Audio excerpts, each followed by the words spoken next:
তুমি কি ব্যাংকিং সিস্টেমের সাথে জড়িত?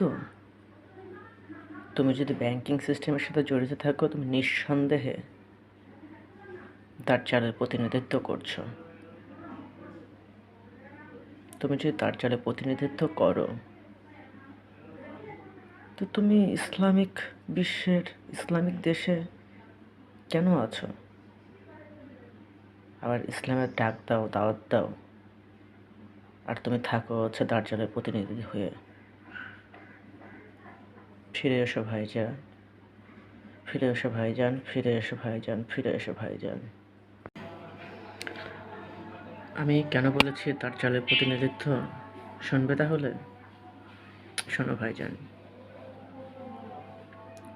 যে ব্যাংকিং সিস্টেমের সাথে আছো সেটা সুদের সাথে সম্পৃক্ত। কি ভাবছো ভুল বলছি আমি? না, তুমি ঠিক করে ফেলেছো নিজে থেকে যে তুমি সুদের সাথে জড়িত থাকবা, দাজ্জালের প্রতিনিধিত্ব করবা। বুকে হাত দিয়ে বলো তো যে তুমি সুদের সাথে জড়িত না।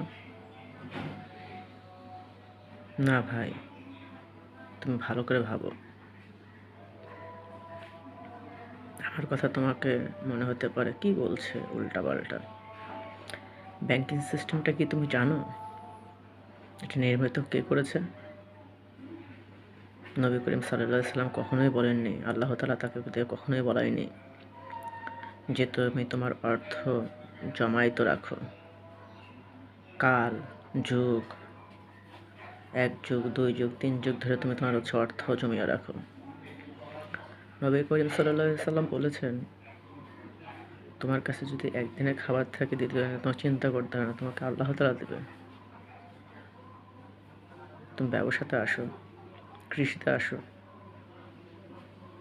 কেন তুমি যে অর্থ ইনকাম করছো ব্যবসা করে, সেটা কেন ব্যাংকে রাখছো?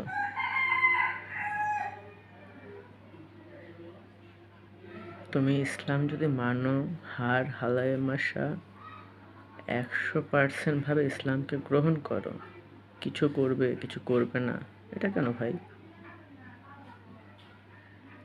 আর আমি মা বোনদের বলতে চাই, আপনারা অতি উচ্চস্বরে কথা বলেন, যেটা ইসলামের পরিভাষাতে গুনাহ। ফরজ একটা ইনকাম করেন না, পর্দা ঠিকমতো করেন না, বেপর্দা হিসেবে ঘুরে বেড়ান, অতি উচ্চস্বরে হাসি দেন, যেখানে মৃদু সুরতে হাসার হচ্ছে ওসিয়ত করে গেছেন আমাদের নবী করিম সাল্লাল্লাহু আলাইহি ওয়াসাল্লাম। নবী করিম সাল্লাল্লাহু আলাইহি ওয়াসাল্লামের একটা